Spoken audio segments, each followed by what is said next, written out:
as a producer, you gotta fight. I think about, you know, the fact that like as great as DJ Quick is, Battle Cat, all these West Coast producers that I love, it's people in Texas or New York or wherever that might not even heard of these dudes. And to me, my mind is blown when I'm listening to them. When I see what they contributed to the game and to the culture, I'm like, that's just insane that there's people that don't know them. And I don't know they, you know, not even just them specifically, but I don't be knowing people personal financial situations, but I feel like when you contribute something like a certain beat or a certain song to the game that is always played, you should be set for life. And we don't have nothing set up like that for us. Well, yeah, because you can't tour on, you know what I mean, your production, even though you a major part of it. And it's like, even with this whole AI thing, and it was like, well, you know, people don't want to listen to if it's an AI voice. I'm like, it's already soulless, but they ain't no ghost producers.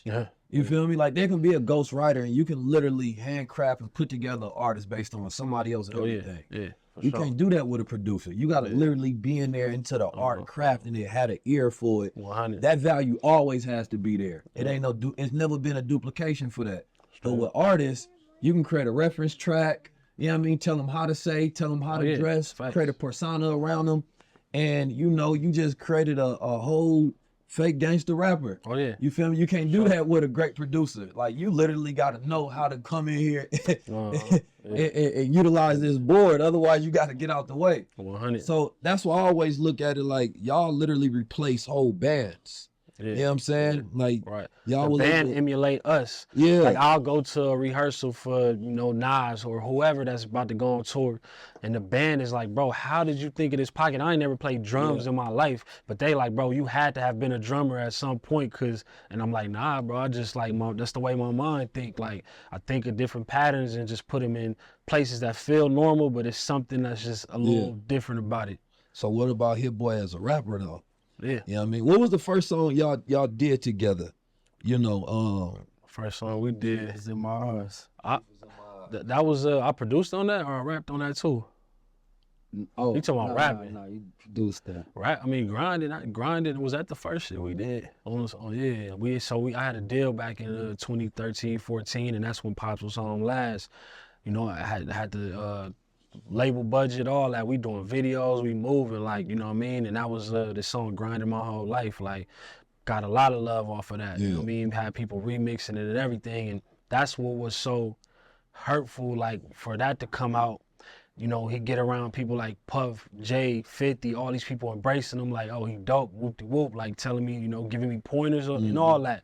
And then boom, he locked back up. Like, that shit just hit like a brick, because even more so than before, because we had finally got some traction, started getting some attention, started like really seeing people like Nip. You know, Nip was a fan of Big Hit. You know what I mean? I performed at Revolt TV early when they was starting up. Pops was there, he was out, Nip embraced him, told him he like could be up brushing his teeth to his song. Pops only had a couple songs out. And Nip is like, man, like, I'm a fan of you type shit. So it's like real solid dudes, always rocking with the movement. So yeah, when he went back down, that was just painful. I think we got a world where it's so much fakeness in the world. So many things are artificial. And truth is a breath of fresh air. You know what I mean? And this is why so many artists, whether you like them or not, you know, they brand is really who they are. And we sold so much that's fake. We sold so much cookie cutter shit that just pieced together because, you know, people trying to emulate what they think will work. When we do find something that's authentic, people don't even know why they love it. You know what I'm saying? But it's literally like, damn, at least this is real. 100. Right? It's like you get that with the Sukianas or whatever the hell you want to go to, the Sexy Reds, you know, that St. Louis energy. You know that's really a St. Louis hood energy. Whether you like it or not, the problem is there's so much fake that when you do get something that's truthful, like, you do represent somebody from the streets. You know what I'm saying? So when you hear it, it's like it cut like a knife. You feel me? It stand out from all the other noise because everybody else is emulating. It's just a bunch of clones. You feel me? So it's the same thing with Nip. Nip, you just hear it, like, it wasn't no question to whether what he was saying was it his reality. You feel me? Exactly. So it's like, that's why I think you work so well. It's like, even if you don't see your face, nothing, you just hear like, man, what was bruh? He really been through everything he say he been through. Like, it resonates. So it's like the truth in my eyes, like, I feel like I think that's a real like definition, you know, of y'all representation. You feel me? Crazy. Like that's something my older brother always taught me, of how to recognize a different type of man by looking in their eyes. You know what I'm saying? And Yeah. that 1,000-yard stare, that glass stare. You feel me? It's like a lot of times we go through so much trauma, we got a glass stare. Right. You feel me? Our soul done been through a dark place that most eyes ain't never seen before. You feel me? And so, 1,000. you know, you can see, but a man can only see the depth of another man based on how far he's went in his own self. You feel me? Yeah, that's funny you just said that, because I don't even remember which time this was. He only been out a couple times during my lifespan, but I remember him saying like something about like looking a man in their eyes, you know what I mean? Like when I was young, like when I was younger type shit. So it's just crazy. They say you're supposed to look a man in his left eye, I believe they say. Word. You know, that's where you find the truth at. You know what I'm saying? Okay. So I'ma keep that. I was taught that a long time ago. You can't look at both eyes at once. So you try to find one to focus on. Otherwise, you really looking at a face, not both the eyes. So for that's sure. where you get that focus in. But yeah, man, I want to know where, from both of you all, you know, for you on the art side as a visionary, you feel me, like where you see the transcendence of the Hit Boy brand and movement and legacy going. Like y'all talked about doing a magazine. Right. Like I feel like you the type of person that don't put a ceiling or a limit on the possibilities of where things can go. Yeah, You feel me? That come from like having to always use my imagination. Like I feel like I'm the least technical producer ever that was able to get some hits, because everything came off the fly, off the whim. Like I never like was just given all the keys at one time. It's like I'm bumping my head figuring it out. So it's like always just innovation is at the top of, you know, what I'm thinking. And yeah, just like I feel like I already see how it's transcending the music and it's bigger than just us. Like it's like people in the comments on YouTube, IG, wherever it may be, man, I want to call my pops right now. Like my pops passed away, my pops locked up, whatever. Like just seeing y'all is inspiring. It's make me want to be close with my pops or my family or whatever the case may be. That's how, you know, I know this is just bigger than me making beats or us making songs together. Yeah, no, it's an inspiration for the world. What about yourself? My vision is basically, you know, show that niggas can't change. You know what I'm saying? And we never stuck in a situation, you know what I'm saying, regardless of how down you feel or how helpless you feel, how much a motherfucker left you for dead, and just how, you know what I'm saying? It's because I done met a lot of niggas that took their life, and I done thought about taking my life. Fuck this shit. I don't even want to live no more, blood. Like, I just want to kill a nigga, or, you know, I could never just kill myself. I just want to do something that I know gonna get killed. Hit that gate, have the police shoot me, or go out here and, you know, do some other shit, rob a bank. But when niggas start, you know, seeing little opportunities and, you know what I'm saying, and grasping onto that, and, you know what I'm saying, hearing people, you know, talk about other little lifestyles, and you know, you can see yourself doing different routes, you know what I'm saying? But you can't just tell a nigga to do something, stop doing something, and don't roll the red carpet out and give him a new way. You know what I'm saying? Because he don't know. You know what I'm saying? Selling dope, that's all I knew. And I was good at it. You know what I'm saying? I'm a chemist. And you couldn't tell me I wasn't gonna be this nigga up to my dick with bricks. You know what I'm saying? And I've been there, but it wasn't no gonna tell me I was gonna fall. You know what I'm saying? That was my vision. But now it's like I'm trying to bring niggas up out of that state and show them, like, I want a law firm, I want a law firm, and I want a fucking bail bonds company. That's where all my money went. Them motherfuckers stripped me out of every penny. You know what I'm saying? Everything I worked hard for all them years, took all the penitentiary chances, wanted to die and kill for it, got shit left in the blink of an eye. Whatever they didn't take, my own family took, and the bitches took, ran off. Niggas just dragged me through the mud. You know what I'm saying? I'm bitter as a motherfucker, homie. And so I don't even want the money. I just want revenge. And shit, at this point, I try to focus. I push all the aggression to the music. You know what I'm saying? And that's I ain't finished. It's just the surface. Nah, man, you represent the black spirit of America, I believe, within that. You know what I mean? You know how many of us been tricked into situations and circumstances. Last time I had a case, I was 19 years old, and I definitely felt like I shouldn't have been where I was. You feel me? But I was listening to somebody, and when I was thinking of it in hindsight, I'm like, they weren't really looking out for me. Because if they was, I would have never been in that situation in the first place. But I'm young, dumb, following orders. You know what I mean? Growing up in Oakland, you know, we grew up in an environment where it was like a black Muslim mafia, if you will.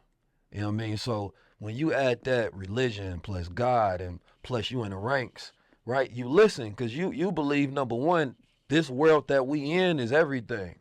You feel me? And so like, you know, this world is going to take care of me. I'm good. But in hindsight, you realize not only you a victim of a mindset, the people who steering you in the wrong direction is a victim of a mindset. So it goes even deeper than the person that done got you into some shit because they wasn't even smart enough to know.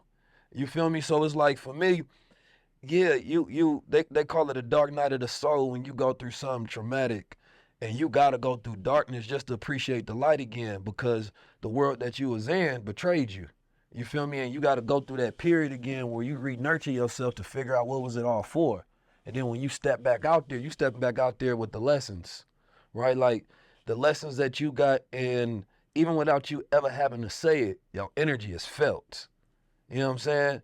And that spirit that you got of like the streets tricking us, the streets being dead, everything's being a lie, because there was a period in America where, you know, it used to be fuck the police till it became fuck each other. You know what I'm saying? And it stopped being about liberation and we became our biggest oppressors. You feel me? And it became under these so-called codes and structures, not realizing that, you know, they was bred out of evil.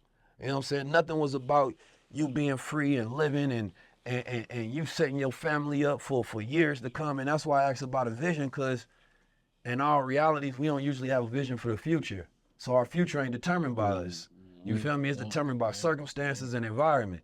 Situation to situation, you can't. Yeah, you gotta know exactly what you're trying to get to. When you got that vision, you get to control where your life goes. And that means every conversation, every track you have, every network, every contact you meet, every time you in a situation where, you know, you down, you remember that vision that come back to you like, man, that's what I'm doing it for. You feel me? Mm-hmm. And that's what keeps me through it, because I put myself in a lot of situations to be a target, you know what I'm saying? But it's bigger than me. Yeah. You know, I always say a legend is an energy that never dies. So if I die doing what I'm doing, I'm successful. Because I died doing the thing that I was supposed to. Yeah. But if I died on some bullshit, I was a failure. Yeah. You feel me? Because what I was doing didn't mean anything. So for me, that's what it's about in that representation of like standing up for something. And the streets want something different. So many cats from the pen hit me up, bro. When I was locked up, I just did 10 years, I did 9 years, I did these 100. Bro, you got me through it. I was listening to you. Now I'm doing this. I'm on my P's and Q's. So that's why I wanted to talk to you all, because I need to speak to the streets. You know what I mean? I need to show them, like, you stand out more than a year, 2 years, 5 years. They say within America, 77% within a 5-year span go back. So that means, like, been out a year, yeah, on the streets since I was probably 14. Yeah. Not a year straight. It's been 6 months right here. Yeah. But, yeah, I mean, in 6 months, that's what I'm on, though. I'm trying to get homies out. Like, got about 4 or 5 homies, lawyers and shit. You know what I'm saying? That I was fucking with, and they got court dates and all that. They finna touch down. Low down, whoop, and baby Ed, gang, these niggas is finna get out. You know what I'm saying? So a lot of dudes walking the yard is like, my nigga, you got something in the court? Nah, blood, I lost. Fuck it, my nigga, I'm gonna die in this bitch. You know what I'm saying? Like, and like, bro, take your ass to the law library. Do that, nigga, give him some weed, some drink, nigga, whatever. Nigga, lift your spirits, homie. And work out, come bust down, work out, and just, when I touched down, I got my time, kept telling you, speaking it, and showing them at the same time. I didn't give a fuck what I had to do. You know what I'm saying? Kept getting write-ups, still buying phones, still selling dope, still giving niggas this to get commissary to food. They took my restriction out on everything, food, store, whatever the fuck. I had to grind to eat. You know what I'm saying? Literally. Even I had all the money in the world, this nigga asked for, I asked him, I'm hungry, you gonna send me $2,500. I can give a fuck. I can't spend it. You know what I'm saying? Yeah. I got well nigga going to visit, get some dope, buy the dope, double break it down, get some food. This nigga, you know what I'm saying? That's how I'm eating in jail. You know, What would you change about that system, man, that you see? If you had the power to change it. Man, it's the I was struck DHOs, the disciplinary hearing officers, are they power, because it's all on the preponderance of the evidence. Is like it's all a guild. They all up under that private, you know, saying oath, and it's like fuck you, yeah, we above the law, and they go, you gonna find you guilty regardless. I don't give a fuck if you innocent, you guilty. Yeah, you know what I'm saying. So yeah, I would have that just judged by a separate entity, so they could get a fair hearing. Cause a lot of niggas, that's why I stayed in. They kept me 5 years old. Yeah, you know what I'm saying. Did a lot of bullshit, kept hiding me, put me in a hole, not giving me my legal work. So I'm you know, not be able to meet deadlines, and they do that shit on purpose. Kept denying me, and finally got action. You know what I'm saying. And I stayed on top of my shit, and they finally granted it. yeah. You know what I'm saying. And I was 5 years over my time. They were supposed to let me go in 2018. You know, but niggas don't fight like that. Niggas are ready to die. But since I got out, them same niggas walking around the yard telling blood off. I'm through. I ain't got no action. They finally got up in the court. They doing little shit. I'm doing shit for them, and you know, blew some breath in them, man. They inspired. Man, that's love. That's love. So, man, first of all, I got to take a moment for that, because, you know, like that's the hidden population. You feel me? It's like it's easy to forget those behind the wall. That's the hidden population. They there though. You feel me? And they feed in the system. You feel me? Like that's where we go to be slaves again. You feel me? We give our bodies to a system, and that system eats off of us every single day. And it's a cycle. So it's like you can't tell nobody to break a habit until you create new habits on top of them old habits. Yeah, that's what he be saying. It's not no rehabilitation of it. Yeah. Man. It's supposed to be. You know? Hell no, because why would they want to? That feeds the system. It's a business. You a product. They don't want this shit to end. They Every want to time you stab continue. somebody and weigh out shit, they lock down, they get overtime, all that, and just, you know, that's what it is. They love it. And you putting all that in the music. Absolutely. Yeah, that's what I want to hear. So All the way to the corporations, how we corporations, man, we entities, all our names. If you ever been in the county, you see all our names in capital letters. That's a corporation. Yes, man. sir. You know what I'm saying? And they basically just getting dollars off of us, man. We like cattle on the stock. We've been sold to the stock market, and that's why they threw me up under the bus too. Man, I was telling the judge what the fuck was going on, and I asked him, like, are you getting a vested interest off of this? He like, what you mean?